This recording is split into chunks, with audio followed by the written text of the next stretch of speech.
How you guys doing today? It's Anthony Ganji. Welcome to another episode of Chair Talk. Guys, it's come by request, but we're going to talk about the inside of the mind of a manipulator. I got 20 areas that I think we can discuss when it comes to manipulation, the games that are played, how they select their targets based on what vulnerabilities. And some of the dialogue here will relate to Wade Wilson, especially when I recently saw the video interaction with the visit he had with his father. So some of these categories I feel apply very well to that situation. But I also believe after providing you with these 20 tips, you'll also be able to kind of reevaluate what you have seen or what you will see when it comes to those interactions. And I think between myself and my guest, Joe Pomponio, we're in a good position to discuss manipulation because having authored 2 books based on manipulation, Manipulation Decoded and Breaking Boundaries, Understanding the Process of Undue Familiarity. I think working in a prison or jail kind of sets a very strong foundation when it comes to understanding the criminal mind, because I know every time we have an interaction with an inmate, we're always questioning motives, purposes.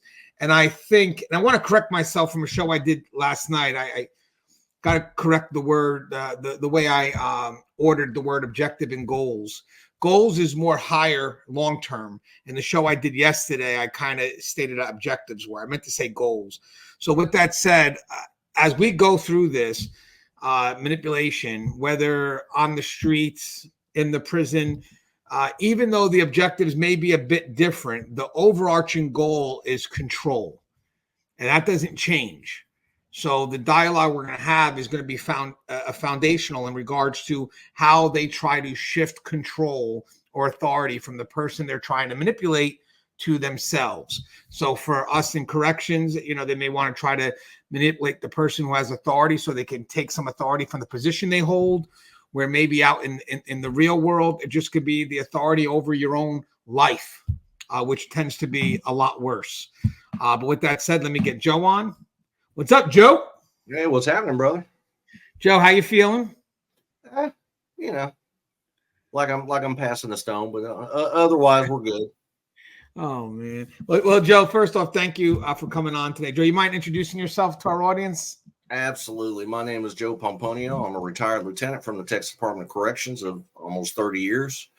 I'm currently working as an assistant jail administrator in our local sheriff's department in the jail division and a panel member here for Chair Talk. Yeah, Joe, and obviously, and I mean this more now than ever, your dedication, not just to the channel, to the profession, or just providing good information is definitely unmatched. Definitely unmatched. Way more than I could probably offer. So, again, I want to thank you, Joe. Well, I appreciate you, brother, for everything that you do. Yeah, well, today you got it, bar none.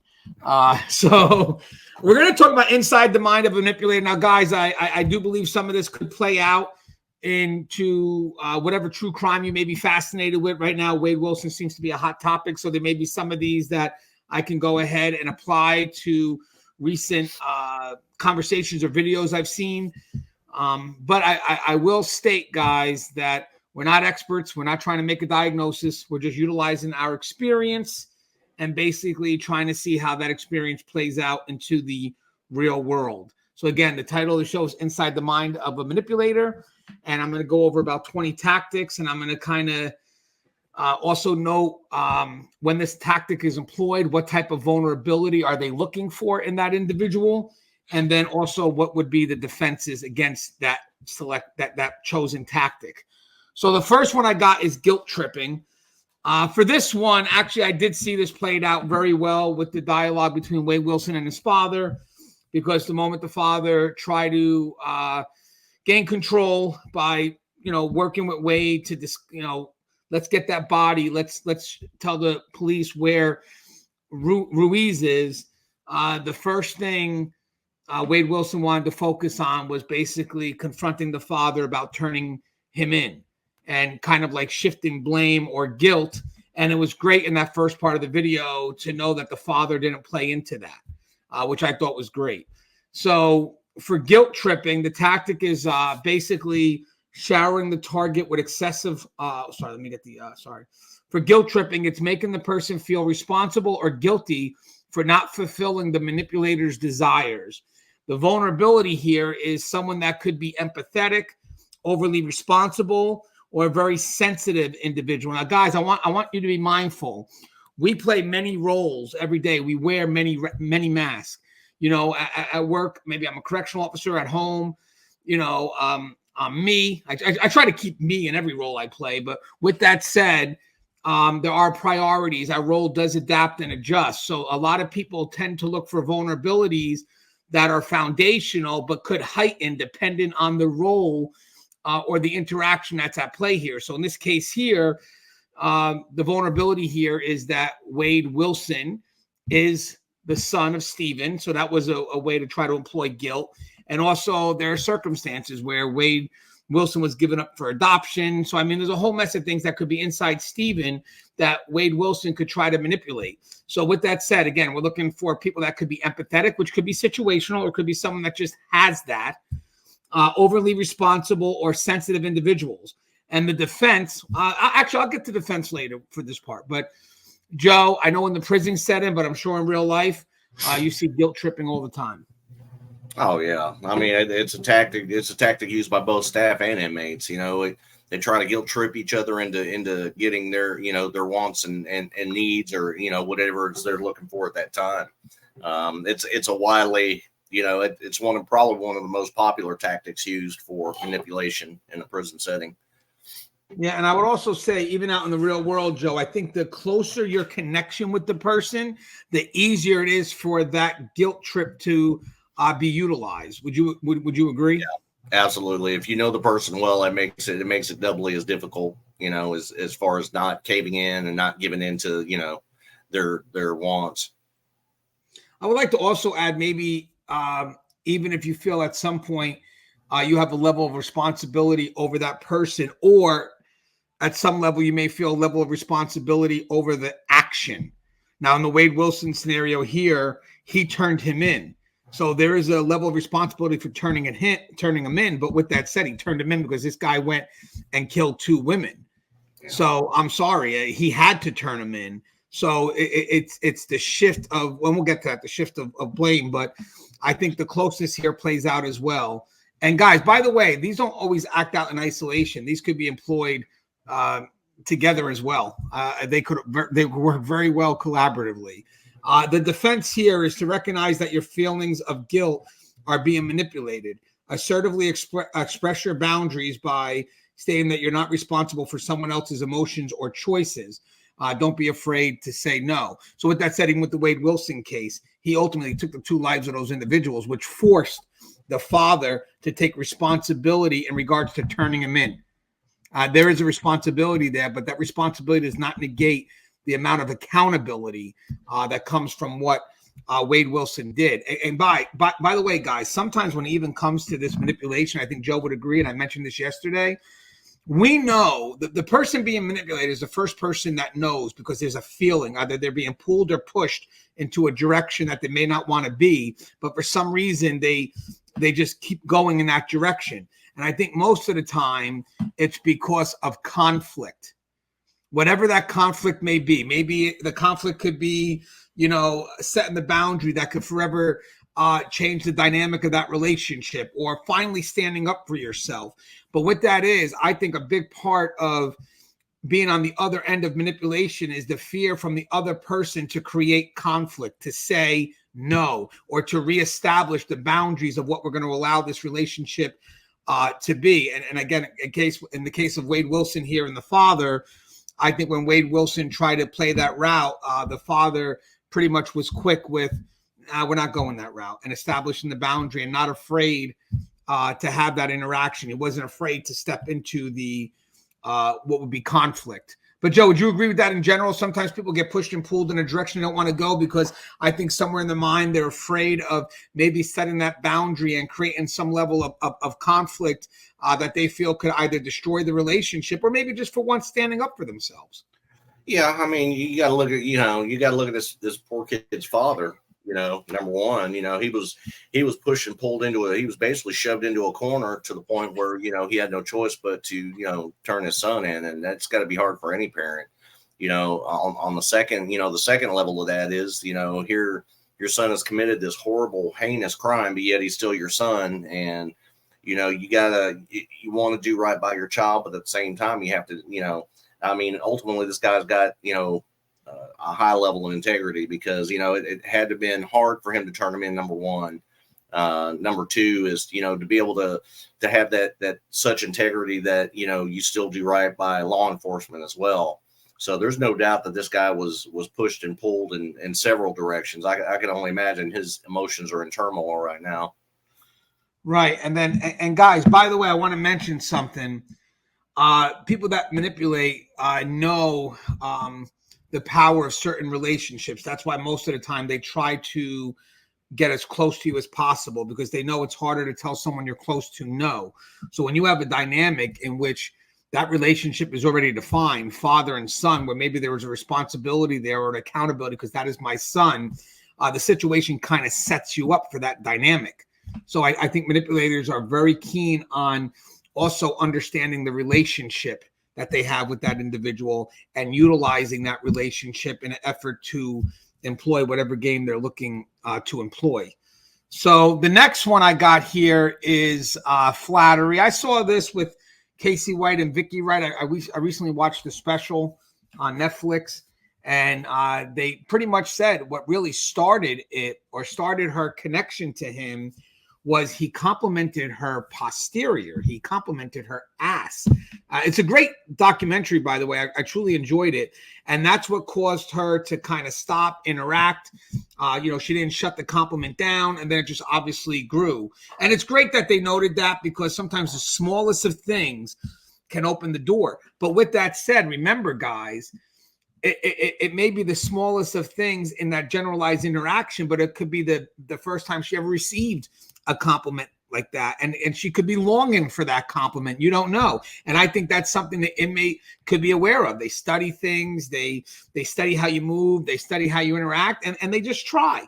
They just try things until finally there's a bite. Flattery, the tactic here, is showering the target with excessive praise and compliments to lower their guard and increase compliance. Listen to that word, increase compliance. You could also see that with some of Wade Wilson's phone calls when he talks to the girls that are very interested in him, even though they know what he's done. And then the vulnerability here is unique. And I'll get to the defense later, Joe. But the vulnerability is people who crave validation or have low self-esteem. Now, how does that play out, Joe? Yeah, I mean, you take in this case, this guy, he's all tatted up, trying to act hard. Probably had a low self-esteem to begin with as a kid, going through his teenage years. And you said it yourself in the case of the Vicky White and her inmate love. All it takes is, it's kind of like a damn wall. It doesn't matter how hard your exterior is. Once you receive a crack, there's a vulnerability. And, once that crack gives way or somebody can, find another way through, it opens up, that crack opens up into a river, and that river just turns into a whole flood. So it doesn't take long, especially when you use Flattery. I mean, you look at most of your death row inmates now, when they give reports or when they do interviews with media or, whoever it is they do interviews with, you notice a lot of their interviews are Casanova style. They usually they dish out a lot of flattery while they're doing it, so that the public sees the trying to get the public to see the innocent side of the suspect in this case. And Joe, what you said about the crack matters, because that small little crack is hard to see, but should be easily felt, which means that the person who is being manipulated, the person who's being targeted, is definitely the person that should first feel it happening. And then they need to correct it immediately. Like in the case of Vicky White, it would have been great for her to turn back and say how what he's doing is inappropriate. And the reason why it's inappropriate is not because of the roles, but because she sets the boundaries. It's not because I'm an officer and you're an inmate, because then he could say, well, if I wasn't an inmate and you were an officer, we can make this happen. No, it's strictly going to be, I don't accept this behavior. I don't tolerate. It gives very little room for the manipulator to move. One of the defenses here is to be mindful of over-the-top compliments, Yeah, I agree with that 100%. Over the top compliments without you even knowing me is going to be very superficial in nature, which means that if you like to embrace those type of compliments that are not from the heart, but rather just very surface and superficial, there could be that you seek attention. So again, when you're in a world surrounded by manipulators, you got to be wary that, because we all do want attention. Don't get me wrong. I mean, a lot of us do. But you got to make sure that it doesn't supersede logic, or you want it so bad, or you crave it so bad that you start just, lowering your inhibitions, if you will. And ask yourself if the praise seems genuine or is meant to sway your behavior. Stay grounded in your self-worth and don't let flattery dictate your actions, which means that, I don't need someone to pay me a compliment for me to believe in myself. And I think that's the key when it comes to this part of manipulation, where the people crave it because they feel they need it to build them up. And for them, here's the funny thing. Even if I'm the manipulator, I'm giving it to you very superficially, but you're embracing it as genuine because you need it. You want it. So basically how you feel has been projected onto me when I give it to you. So therefore, you take it in as a lot deeper as it was intended to, as I can even do it, because I don't know you that well. So when I give you that compliment, it is very surface, but because you need it and the timing is there, it's internalized. It creates more power than I could ever give. And that is something that manipulators are aware of. That's why when they do the compliments like that, they may compliment people who have low self-esteem, because they know all they got to do is throw it out there. And the hard work of it being internalized comes from the person who receives it. Would you agree with that, Joe? Yeah, when it comes to flattery, you got two types of individuals who now I don't want to say crave the flattery, but accept the flattery. You got the ones that were looking for the flattery to begin with. They walked into that situation looking to be flattered. And the second one is the shock value. Something that's, let's use the Casey or Vicky White and Casey, something so over the top as this person having a nice ass, something that you don't hear, something you're not used to hearing, and it shocks you so bad it actually makes you think about it, and you accept the flattery at the back end. The other person, walked into the situation looking for flattery. They're wanting to be flattered, no matter how small and significant or how over the top. And now that's spot on, Joe. And the next one I got, obligation, to me also could be the center of manipulation. And guys, remember, as I said, these all could connect to each other. Doesn't mean they have to work in isolation. They could collaboratively work together. Obligation could be something very specific, quick pro quo, whatever that is, or it could be just a dynamic of an expected relationship. Again, if we go back to Wade Wilson and his father, Wade Wilson, Stephen is his father. So there could be an obligation that's already defined by the relationship, which actually tends to be a more long-term obligation, which provides the inmate, or provides Wade Wilson in this case, a chance to kind of maneuver in many different ways, because it's not situational driven. He's my father. It's who he is. So you're basically manipulating the relationship as defined by who that individual is, the role that they're playing. But the obligation, when it comes to situational factors, I think also plays out because it's not so much defined by a situation, but rather it's not so much defined by a relationship, but rather defined by situations, which actually could be very quick moving. It could be very quick moving. It's not a long-term developed relationship. But now imagine when you have both. Imagine when you have a developed relationship and a situation, which again, you have in the Wade Wilson scenario. I'm going to go back to his father again, because that's the main video I really focused on. Was you got the father, you turned him in, just a lot of dynamics there that opens up a chance for Wade Wilson to manipulate. But bravo on Stephen for not allowing that to happen, because that could have went down a total road where Wade Wilson would have taken control of that dialogue. So the tactic here, and this is on the superficial side, this is not on the established relationships, but rather more situational, is offering help or doing favors, then expecting something in return, and then basically making the target in your debt. And the vulnerability here is those who dislike being in someone else's debt, or those who value reciprocation.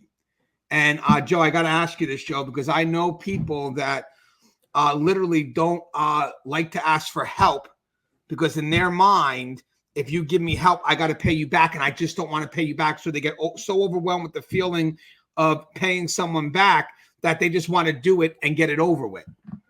Yeah, some people would rather suffer by themselves, without having the fear of obligation of having to return that favor or quid pro quo, whatever the case may be.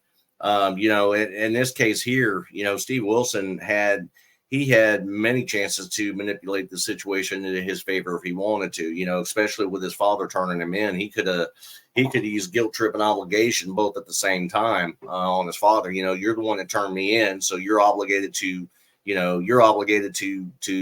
find me a good defense attorney. The possibilities were endless in his case, just due to the fact that, his father was the one that turned him in. He could have had total control of that situation from the get-go. And then, like you said, bravo to the father for doing the right thing and not relinquishing control of, his situation, because he knew ultimately in his heart that his son did something heinous, and there had to be some sort of accountability for it. Yeah, guys, and even though someone's behind the wall, I still think he's playing that obligation route with the other girls. I think the obligation could come from, I make you feel good. It's just that simple. I said obligation could be very foundational. If I give you something, it could be an emotional high. It doesn't have to be something tangible. It could be something that you feel. The defense, I love the defense here. So the defense is recognize when someone is doing favors with strings attached. So you're not obligated to return a favor if you didn't agree to the exchange beforehand, and set clear boundaries by kindly but firmly refusing unreasonable requests. And I love that. There are a lot of manipulators that are quick to offer you something first, and then you take it, and then they go ahead and kind of, that moment's played out, even though it's like, hey, you never told me that I was taking this and that. A good example is you go to Costco's, they give out those little tasty things that you try in the hope that you're going to buy the bigger thing. Yeah. It's true. It's like, okay, well, hey, I gave you a free sample. You're not going to buy it. It's like, no, I never said I wouldn't. I have no problem walking away from that. But yet it's funny. That plays out, maybe because that relates to our money. I don't know. But that plays out in relationships as well. A lot of people may come up and provide a favor that's unsolicited. You didn't ask for it. And then they make you feel very uncomfortable when they go to ask you for something, maybe slightly bigger in return. It's like, well, I did do this for you. It's like, yeah, but I didn't ask you to. And I've seen people that are not afraid of that conflict. I've seen people that are quick to say, yeah, you did that on your own.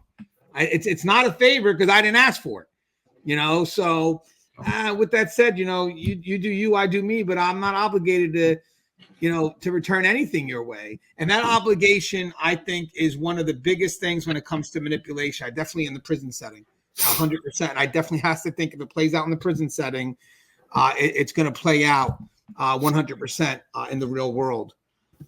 This is one we see a lot, and I'll definitely say you got to see it on the outside. Intimidation. So the tactic here is using fear, threats, or aggressive behavior to force compliance. The vulnerability. So if I'm looking for a target, I'm looking for individuals who fear confrontation or consequences. What do you think about that one, Joe? That's manipulation, aggressively, but manipulation. Yeah, sounds like my last marriage. Yeah, intimidation, unfortunately, is, and I see it in the jail environment.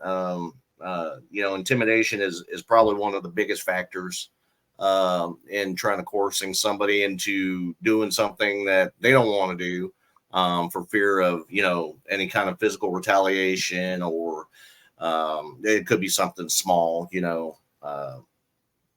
I put tires on your car, I'll go take them tires back. And, I see it all the time in the jail environment. The guys, especially in males, they come in and they're mad because they've been arrested for, domestic battery. And, the one phone call they make is, to the person that they battered, you come get me out or else, that kind of thing. So, intimidation is used quite often in dysfunctional relationships. And Joe, I want to also mention when it comes to this, guys, I was always taught in corrections, and this definitely plays out in real life. Aggressiveness may also showcase lack of control. But assertiveness doesn't. So when someone tries to be aggressive with you, you return the favor by being assertive. You know, like, I'm sorry, I'm not going to back down. And usually the funny thing is outside of that immediate, maybe they may see you as being weak, or you're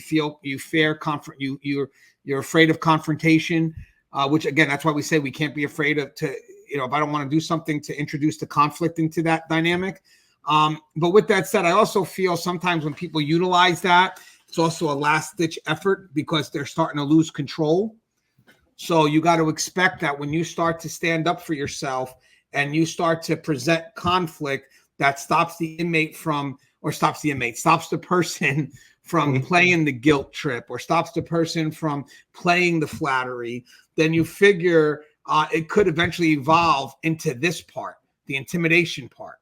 That could be their last ditch effort. And this is where you really have to, this is the final level of the game. I kind of think of like a video game right now. I'm sorry, but this is the final boss to some extent. The final boss. This is the moment where you really got to stand your ground, because this is the hardest part now. It's the hardest part because this is when the person starts to expose themselves. This is when you start to see who that person really is. So it's definitely a step you have to go through. You want to find out who someone really is. It's the moment you start saying no. So this final step, and I have to say, probably the same with the Wade Wilson, with the, with any manipulator, is when you start saying no and you start standing up to them. That's the moment this all becomes, this is who they are now.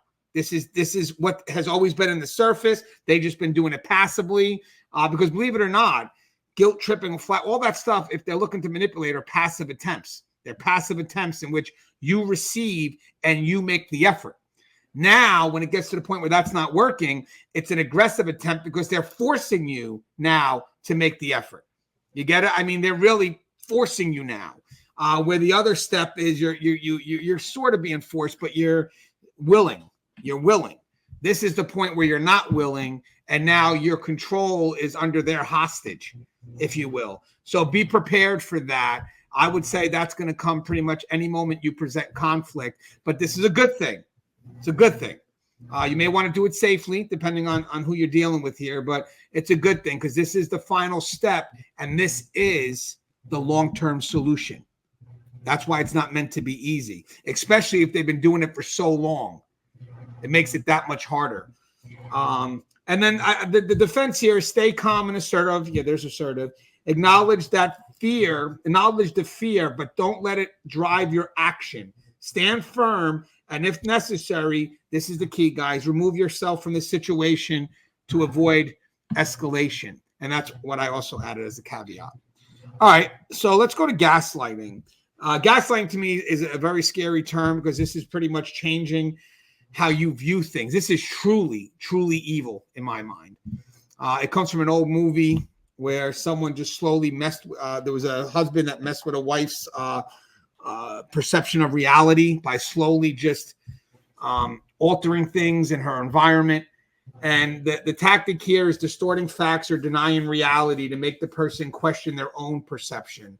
And the vulnerability here is insecure or dependent individuals or those prone to second guessing themselves. So I think the key defense to this is going to be some level of confidence, but basically expert manipulators don't just look at manipulating the person. They manipulate situations, or they also manipulate the reality, which means that they're able to get that person to filter their perspective through their own. But the scary part is they make it look like that perspective is theirs. Yeah. Joe, you're familiar with the term gaslighting? Yeah. It's it's probably one of the most horrid things that there is, floating around, and believe it or not, gaslighting is becoming more and more not apparent, but it's more and more out there for everybody's perception. It's happening more in relationships than people realize. And the manipulator who uses this tactic, if they're good, they can make anybody second guess themselves and make them second guess, events that have happened or situations that are taking place, and actually make them alter those in their own minds. It's unbelievable how aggressive a manipulator can be when you're using this tactic. Yeah, I actually thought of one too. I think you can see this in the dialogues with Wade and his girls, where he may say, whatever the discussion may be, he may come up and say something like, well, that's what you said. And then the person will be adamant, well, I didn't say that. I didn't say that. And then he goes, well, that's how, maybe they'll correct what they said by saying, sorry, it's the phone. Maybe they'll correct what they said by saying, well, I didn't say that. I said this. Well, it doesn't matter. That's how you made me feel. So you see the shift in that dynamic from what's said. Well, I didn't say that. I said it this way. Well, it doesn't matter because that's how I felt. And usually most people will be like, oh, well, I didn't mean it that way. And now you start to see the reality start to shift. The perception starts to shift. So maybe you're very confident you didn't say something. That makes sense because, hey, I didn't say that. I know what I said. But then they quickly go, okay, well, I'm going to maybe change that by how you made me feel. That's a little tough for you to figure out because that's ambiguous to you. And that makes you go back and question how you said something. So now it's no longer what you said, but how you said it. It's an attack on emotions, which opens up the door to possibly creating a switch in perspective that is really fueled by emotion and not by logic. I think that's a great scenario. I'm sure if you watch some of those phone call conversations, I haven't listened to all of them, but I'm sure you're going to see that dynamic in play at some point. But again, that's just a scenario. There's many more, but gaslighting to me is the worst because for me, it's just really messing with someone's sense of reality. And I think when it comes to that point, that could lead to permanent mental health concerns, especially if the person doesn't have the confidence to begin with. For here, the defense is you got to trust your own perception of events, of things, what you said. Keep a written or mental log of facts to ground yourself if needed, and that's ground yourself in reality. And don't be afraid to challenge false narratives directly with evidence. And that's key too. That's not what I said. Well, I said this. Well, that's how it made me feel. It doesn't matter. That's on you. But what I said was this. So again, that invites conflict, but conflict is needed. And then you can watch how the world starts to shift a bit. This is definitely something, may fall into the guilt trip. But I think one's the guilt trip. But this actually, I think, may be a bit heavier than the guilt trip, which is the victimhood, which I know in corrections we see automatically because when you got people that have done crimes and they try to play the victim, because I mean, I get it. Maybe at one point they could be inside the prison. I get it. I mean, that dynamic can change all the time. But we tend to be very aware of that victim card. We do. We tend to be very aware of that victim card, especially if they do something foolish and you write them up and they want to either play the guilty card, which is, if you write me up, I can't do this, or maybe play the victim card. Well, I guess I just won't have to see my kids today, and basically, now that how that's going to affect them. And you did this, not me. The tactic here, Joe, is playing the victim to gain sympathy and manipulate the target into feeling responsible. So very similar to the guilty trip. And then you got the vulnerability is people that are empathetic, compassionate individuals who dislike seeing others suffer. And I think that's the difference there between the guilt trip, because in the guilt trip, you have empathetic, overly responsible, or sensitive individual, just like that. But for the victim, they add the suffering. They add that little caveat. Now, you've seen the victim card, right, Joe? Even in real life, correct? You see that in the correctional setting every day, especially when inmates are held accountable for their actions, and they know they're fixing to get disciplinary sanctions. Hey, Lieutenant, please don't, man. I got a contact visit coming this weekend, and man, I can't take any more punishment. I haven't seen my family in forever, or Lieutenant, if you put this case through, it's going to ruin my parole. I already have a date. They're going to take my parole date. This is something that you see every day in a corrections perfect. You'll see it every day in a jail setting as well. They use it just as much at the county jails as they do it in the state DOCs. Probably one of the more popular ones in a correctional setting is the victimhood. Yes, and now this, I got some defenses for that, by the way, so let me read those off. Defense: recognize the difference between someone generally in need and manipulation through victimhood. You are not responsible for rescuing people especially if it comes at your own expense. I love that. Yeah. And offer support without compromising your boundaries. I like that. I like that a lot. Offer support, but don't compromise your boundaries. Okay, Yeah. so the next one, Joe, we got again. I still think these are one of the superficial attempts, but it does work because you will have people that seek attention. But this is the love bombing. Hey guys, remember something too. Inmate or not inmate, people that manipulate, they will overwhelm you with flattery, some level of emotional connection to make you feel really good so they could take it away. Remember that. So they're going to overwhelm you with a bunch of superficial stuff. And then, you know, for people that seek attention, validation, whatever it is, they embrace it, but you're giving them control because at any moment they could take it away. And that's the goal. The goal is ultimately to slowly take it away to gain control. That's why they throw everything at you, the flattery, the love bombing. For here, the tactic is showering the target with affection, attention, and gifts to create dependency, which we just talked about, and then using that the dependency to manipulate. And the vulnerability here is people with abandonment issues or low self-worth, sort of similar to the flattery, but this actually... That's what I call bait on the hook. Yeah, because Joe, if I may mention something with this, Joe, I got to get your opinion on this. Here, finish your thought first, Joe. I apologize. Finish your thought. No, I was just saying that. So, you know, that's what I refer to as bait on the hook. You know, you put the superficial gifts out there on the hook, and you know, once you hit their self-esteem with it, you know, it hooks, and you know, that's something that you have control of for later on down the line. Yeah, and what I wanted to mention about something like this that's different than flattery is the flattery could be the initial attempt, very surface in nature. I don't think there's, you know, an exchange of emotion. The person may love the attention, but doesn't mean they're not truly connected to the individual. They're just connected to the attention the individual gives. But it does give them a connection, but very superficial connection. This connection's a lot deeper. This is truly playing with the person's heart, playing with the person's, this goes to me way beyond self-esteem. This is playing with the person's emotion. You know, saying the word "I love you" is a very powerful word. It's a word that should not be said unless meant. So when you're saying these words, even in a superficial manner, if you say it to someone who has low self-esteem or someone who seeks validation or attention at that level, they're going to receive it at a very profound way. And then I think this is truly, again, a person who has no, remember, as a manipulator, you're an object to me. I don't have a human connection to you. I never will. So with that said, when you play on someone's heart like that, and you know, they're really focused on the fact that, wow, someone loves me. They love me for who I am. And then you start to slowly take it away. That's diabolical.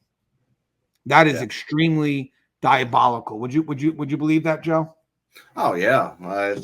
You know, especially in I guess you probably compare it to a either an emotional or a physically abusive relationship. You know, when one person has done wrong, they shower them with a bunch of love bombing to make the situation right because they're scared of the relationship ending. Yeah, that and by the way, remember, for them, it is a relationship. It's an investment of time, an investment of emotion, and it's not that easy for them to end that because the more important thing, not just about the investment of time, because, you know, I get that, you know, I wasted all my time on this fool, but it's more than that. It's the investment of emotion because in their mind, they've given you so much. It's easy for the manipulator to do it because they're not connected emotionally, but you are, and they know that. And it's hard for you now to go ahead and get that back because you've given them a piece of yourself. You trusted them, and now they have it. So that to me is that's where it starts. It's definitely unforgivable. I have another one that's unique, Joe. It's called Triangulation. Oh wait, let me give you the defense. Sorry, first for the love bombing. You know, be cautious of relationships that move too fast. Keep your own pace. Keep your own pace, and maintain personal boundaries. Protect your emotional vulnerability, technically.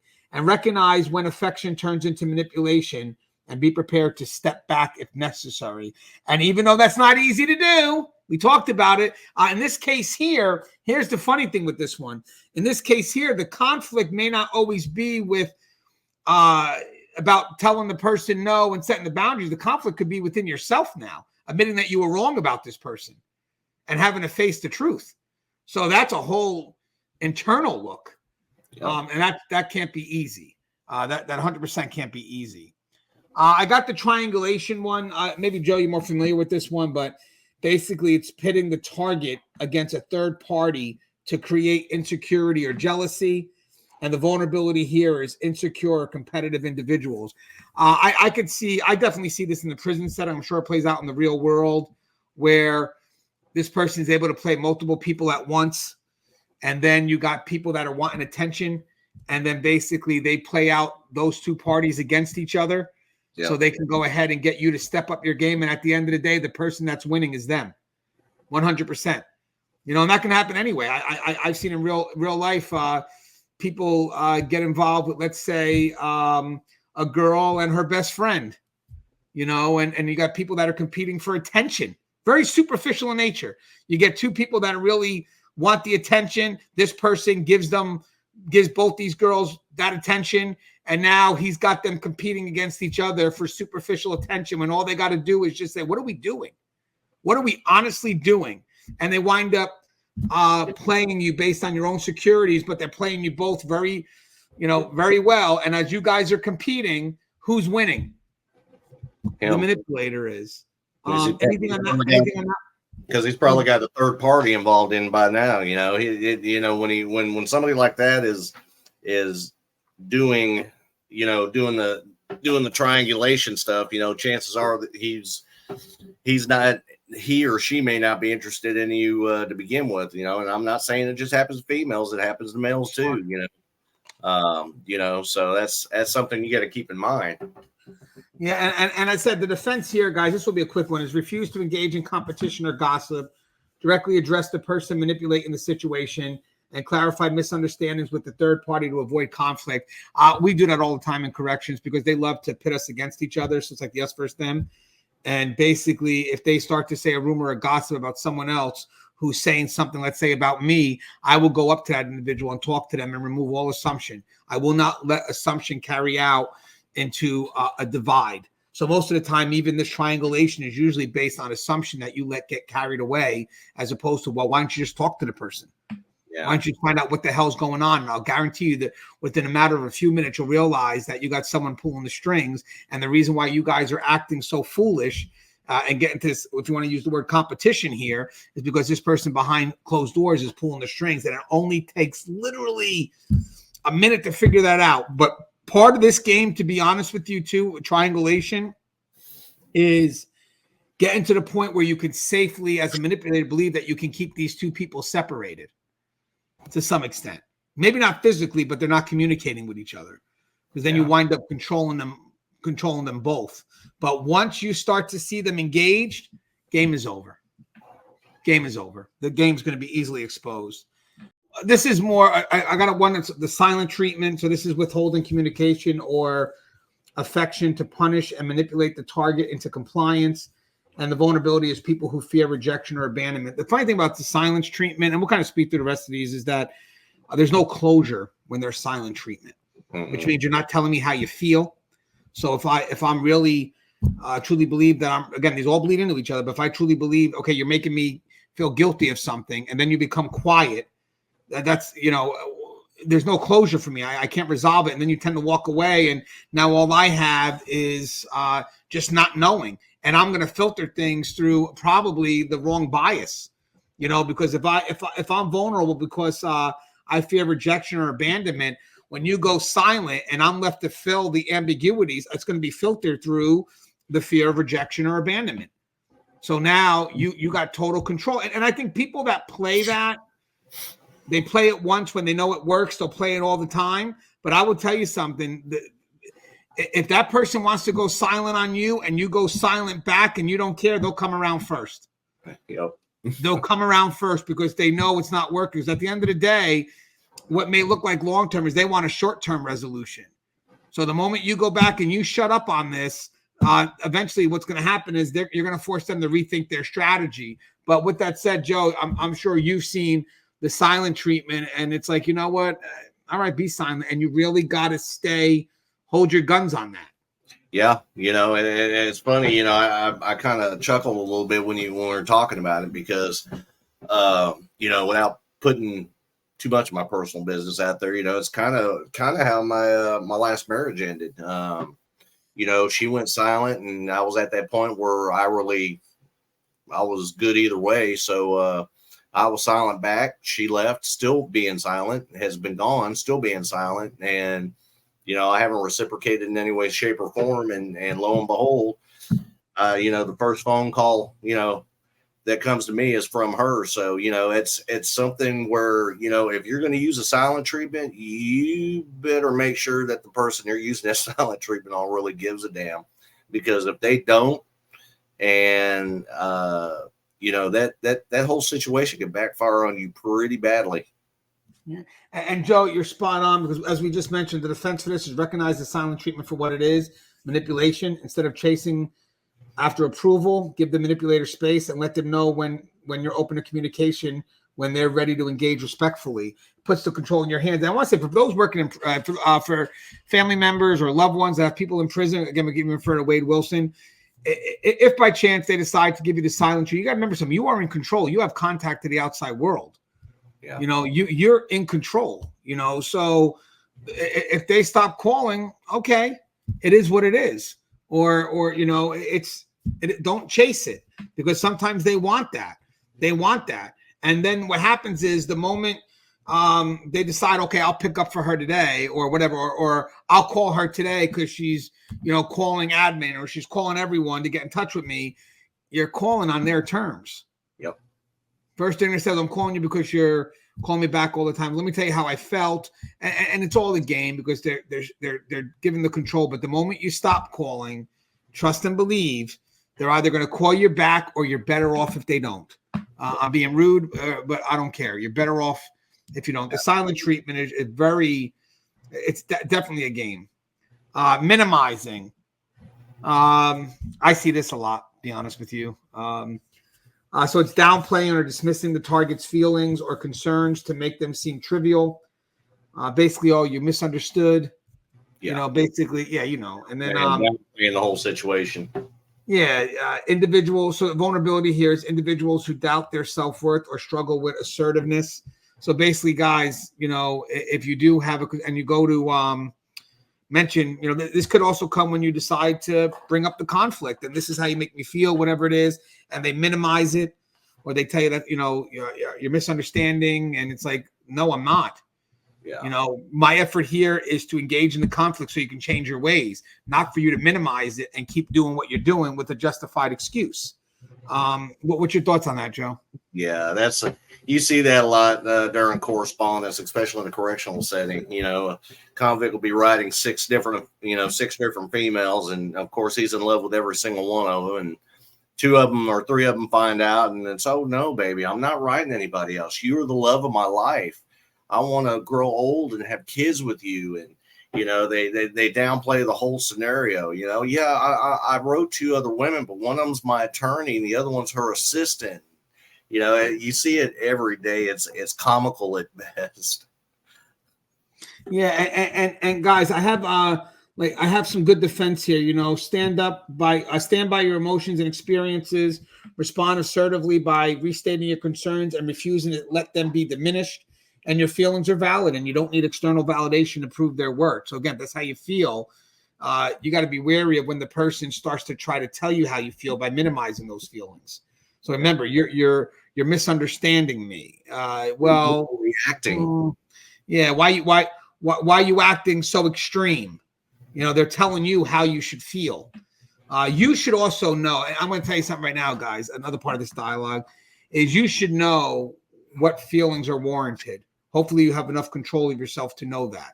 So when someone says, well, why are you feeling so extreme? Don't tell me how I should feel.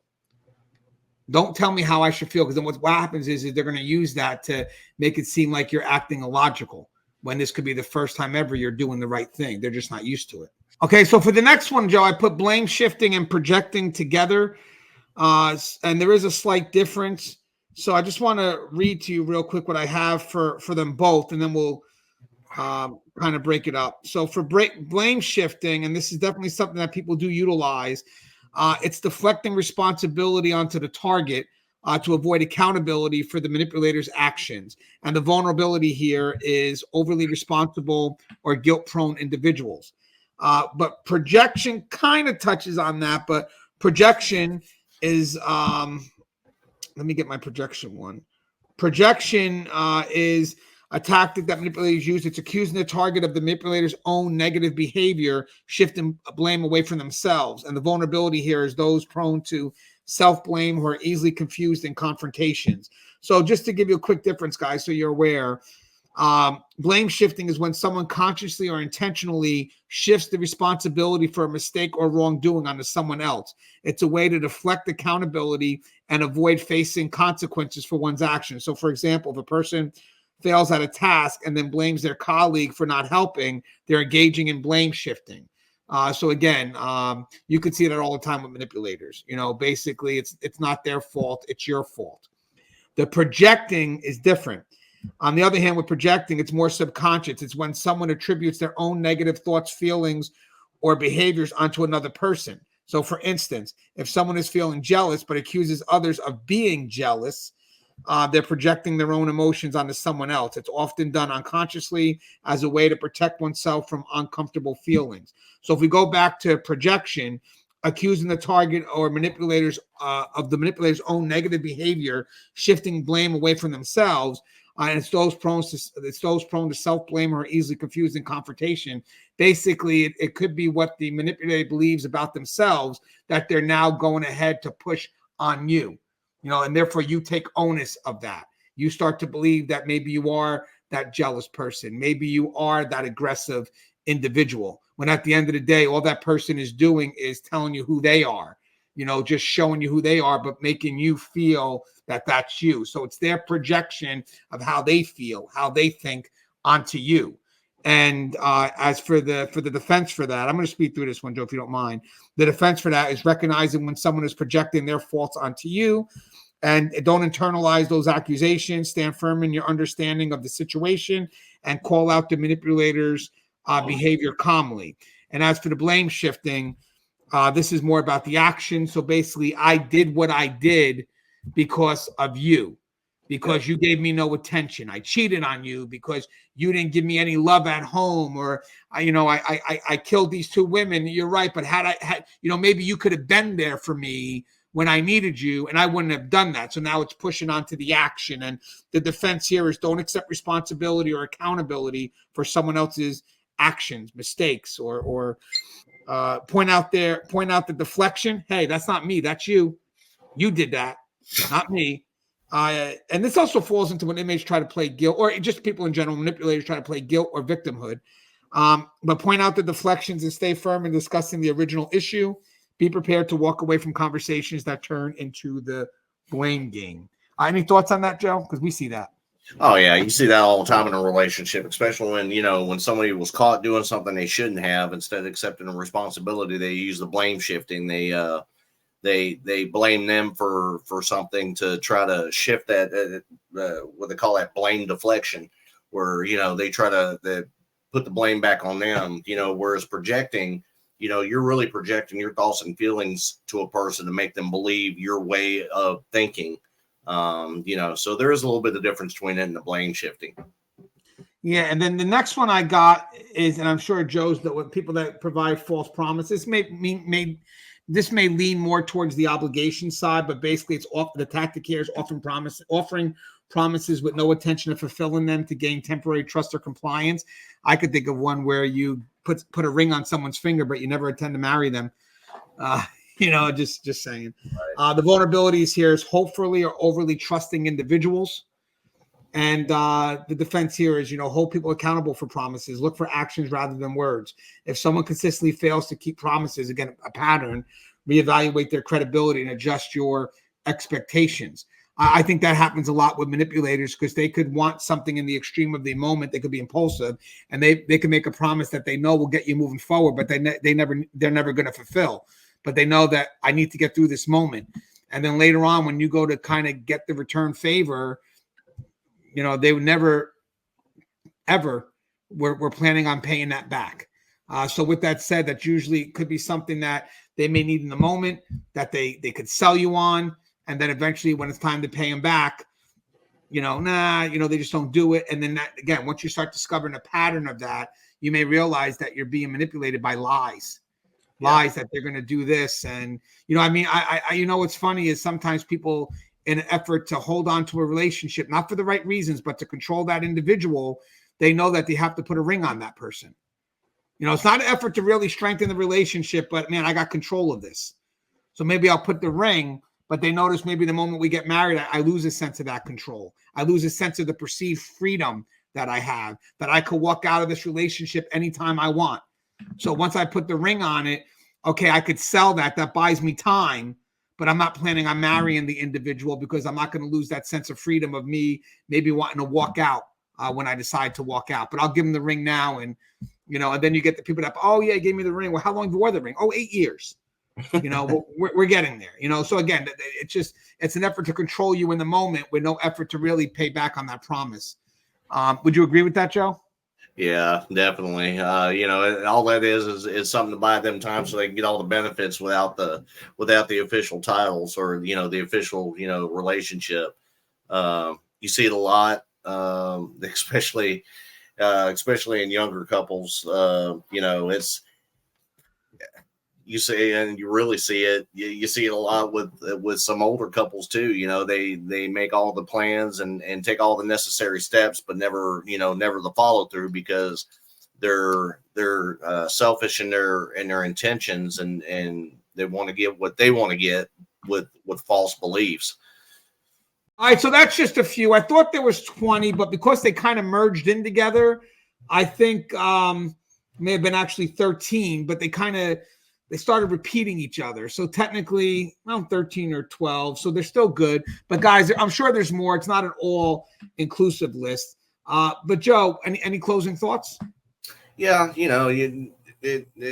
we talk about it in a correctional sense, but these manipulation tactics can happen at any time with anybody in our daily lives, no matter where you go or what you do or who you're with. So just be aware, be aware of the signs, stay true to yourself. Don't, never let somebody make you, manipulate you into making a rash decision or an impulse decision based on their projections. Stay true to yourself and recognize the signs of a true manipulator. Yeah, guys, as I said, the key defense here is be prepared for conflict. The moment you start feeling that you're being pushed or pulled in a direction you don't want to be in, be ready to stop and tell them this is not what I want to do. I want to do. As always, guys, the show is Tear Talk. If you haven't, please subscribe, interact, engage, comment, hit that bell. Bell's going to notify every time I post a video. Stay safe.